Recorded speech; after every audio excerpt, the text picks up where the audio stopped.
ابھی میں ایک عطار دوست کی دکان پر بیٹھا تھا،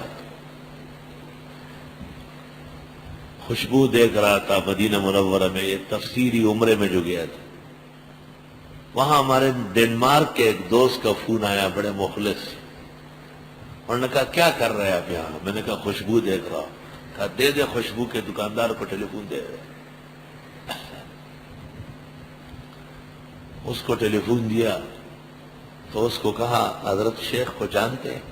انہوں نے کہا بالکل، ہمارے سر لشکر میرے باپ دادے کی جگہ ہے، تو میری سرپرستی کرنے آئے، ورنہ میں جس ہوٹل میں وہ ٹھہرے وہاں پوری دکان لے جاؤں گا۔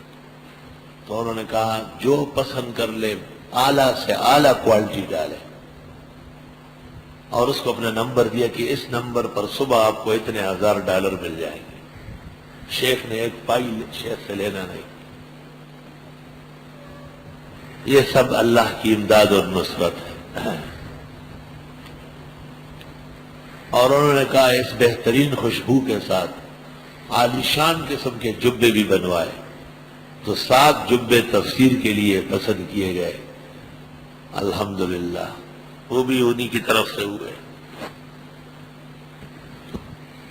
وَلِبَاسُ التَّقْوَىٰ ذَلِكَ خیر، الحمدللہ اس خوشبو اور اس جبوں کے ساتھ اللہ کی کتاب پڑھانے کی توفیق اللہ نے عطا فرمائی۔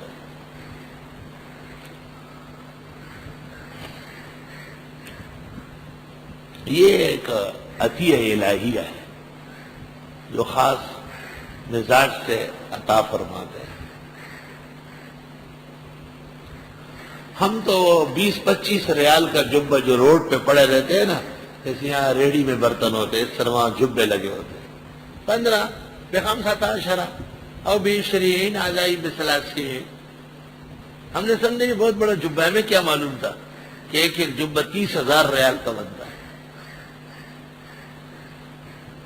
اچانک میں ایک دکان پہ گیا، وہاں پر جبے بڑے اچھے رکھے ہوئے تھے، میں نے ایک جبہ پسند کیا، پوچھا کتنے کا ہے؟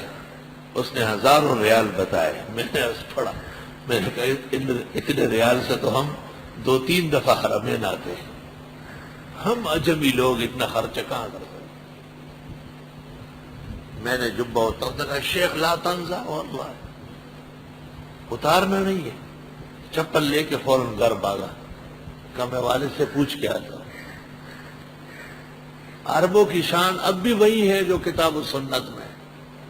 وہ نوجوان لڑکا بالکل واپس آیا، اس نے کہا میرے ابا نے مجھے اجازت دی کہ جتنے جبے اس قسم کے اور ہیں سب ملا کے شیخ کو دو۔ شیخ پاکستان میں درس دیں گے قرآن و سنت کا، ہم کو ثواب ملے۔ ریال کیا کرنے ہیں، بہت کما لیے۔ میں نے کہا آپ نے اپنے والد کو کیا کہا؟ کہ میں نے ان کو کہا کہ دکان پر ایک ایسا عالم آیا ہے جو اس سے پہلے نہیں آیا، اور اس نے ایک جبہ پسند کیا لیکن وہ مہنگا ہے، وہ نہیں لے سکتے، آپ مجھے اجازت دے دیں کہ میں ان کو ہدیہ پیش کرتا ہوں۔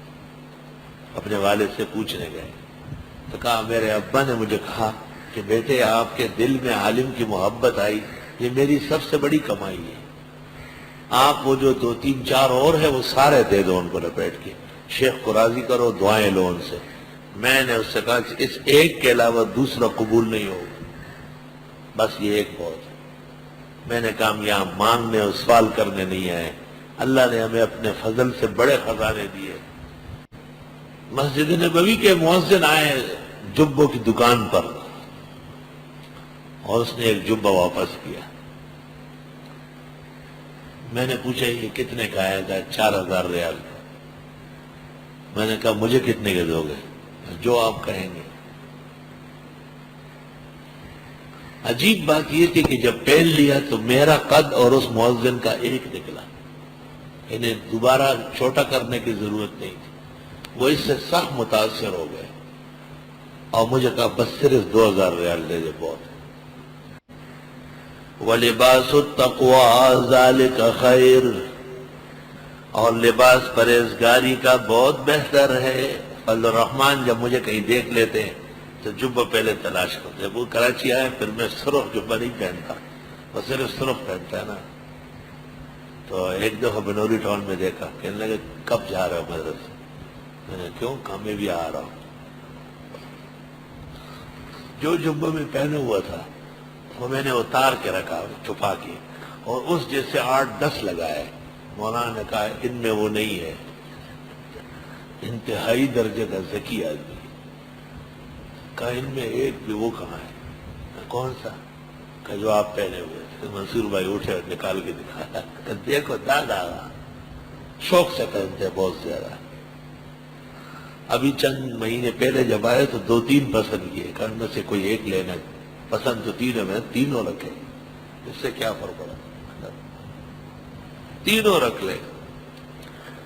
انفق علیک، اپنے رفقاء و ساتھیوں کو عزت سے دو، اللہ آپ کو دے گا۔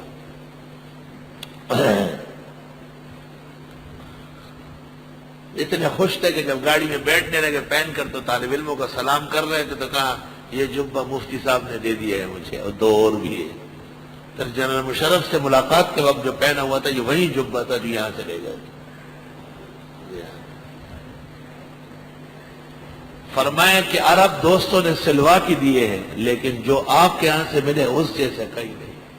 میں نے کہا ہم تو تفسیر میں کہتے کہ ساڑھا پلہ واری ہے۔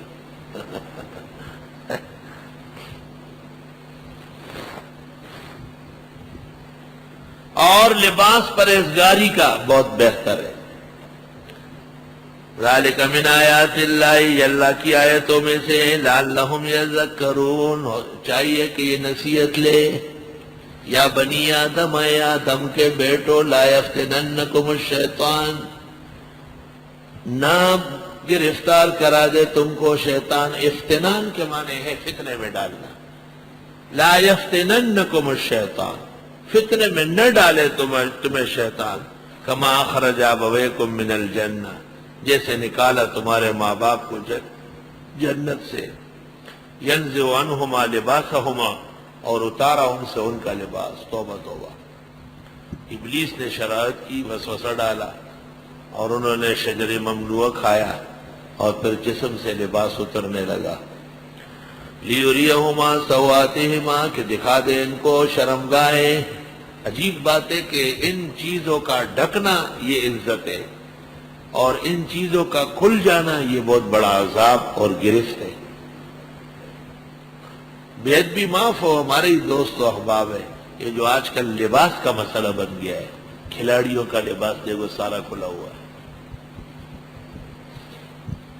اور یہ پینٹ پتلون والوں کو بھی پتہ نہیں چلتا ہے۔ جسم موٹا ہوتا ہے بہت زیادہ، پینٹ چھوٹا ہوتا ہے، تو جب وضو خانے میں بیٹھ جاتا ہے تو پینٹ کہیں اور ہوتا ہے اور ان کا جسم کہیں اور ہوتا ہے۔ بہت نامناسب بات ہے۔ فقہا کے نزدیک لباس کا مقصد جسم کے حصوں کا بھر جانا ہے، چھپ جانا ہے، اور جب پتہ چلتا ہے کہ یہ فلاں حصہ ہے، یہ فلاں حصہ ہے، تو یہ کیا لباس ہے؟ جغرافیہ پورا کھلا ہوا ہوتا ہے،